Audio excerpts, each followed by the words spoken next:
Pagbangon ko, dumiretso na ako dito sa labas para mahugasan yung malalaking kaldero. Ako nga lang ang tao dito sa bahay dahil si Geraldine pumasok ng school din. Si Carlos naman, pumunta nga siya ng Binyan para bumili nga ng manok at baka para nga sa mga lulutuin namin. Fast forward na nga to, pakapananghalian nga namin, nagluto na ako ng mga pa-orders namin na biryani. Si Geraldine nga dumating na rin siya galing ng school. Meron nga kaming orders na taga Las Piñas kaya binook na nga ni Geraldine bago pa nga kami umalis. Hindi naman kami natagalan mag-antay ng rider, hindi katulad nga nung nakaraan na taga Cavite, halos 2 oras nga kaming nag-antay. Pagka sa Las Piñas nga dadalhin tong biryani, napakabilis lang namin mag-book kasi dito lang yung daan sa may Daang Hari. So yun nga, bago nga muna kami umalis ni Geraldine para nga mag-deliver, tinulungan nga muna ulit niya si Carlos na magbuhat ng malaking kaldero na ililipat nga dito sa cart. Pagka umalis nga kami ng maaga, wala nga katulong si Carlos magbuhat ng kaldero kaya ang ginagawa niya, sinasali na lang nga niya. Medyo matagal din talaga kapag kaganon. May deliver nga kami dito sa may Rhapsody papunta nga ng Sukat. Pangalawang beses na nga kami magdi-deliver dito sa condominium na to pero magkaibang customer.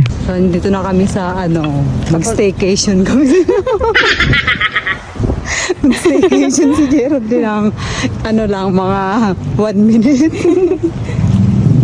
Ang ganda Ganda tayo.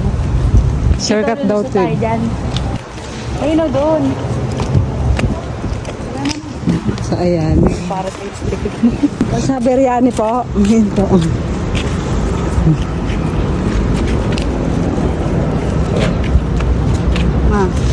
Tapos na kami mag-staycation, lalabas na kami. Ganun lang kabilis.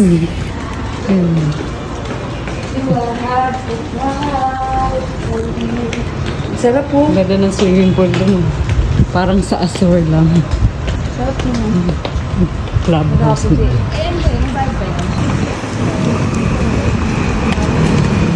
Dumiretso nga kami ng Sukat kasi may sadya din kami ni Geraldine doon. Halos 1 linggo nga kaming hindi nakapunta nga dito. Pagdating nga namin dito sa bahay, sa rep nga yung una kong punta kasi kinuha ko nga yung cake. Kahapon pa nga to kasi nga nag-2nd monthsary nga yung pamangkin ko, yung anak ni Reynalyn. So sabi nga niya, monthly nga daw magpapagawa siya ng cake. Si Tita Tess nga yung gumawa ng cake nga na to. Nagme-made to order din nga siya. So sa mga taga Muntinlupa na gustong umorder ng cake, pwede nga kayong mag-message sa kanya para nga bumili. Sinalin nga, bumili din nga siya ng beef biryani kasi favorite din talaga niya yun. Pagkatapos nga namin kumain, umakyat nga kami ni Ginea sa taas kasi nagpalagay naman ako ng eyelashes. Hindi na rin kasi talaga ako sanay ng walang false lashes kasi parang lalong lumiliit nga yung mata ko kapag wala nga akong pilik mata. Pagkatapos nga ako lagyan ni Ginea, pumunta nga ako dito kay Mary Jane. Ilang araw na din nga kasi kaming hindi nagkikita. Andito din nga si Mary Nel, kagagaling nga lang nga din niya sa trabaho. Kwentuhan lang nga din kami dito at marami na naman kaming mga pinaplano sa mga buhay-buhay nga namin. Pinagpaplanuhan nga namin yung pag-uwi namin sa Bicol nga sa August kasi gusto namin talaga lahat kami uuwi. Alas 7 na nga kami umuwi nila Geraldine. So yan na guys, hanggang dito lang po yung ating video for today. Maraming salamat sa panonood. Babush!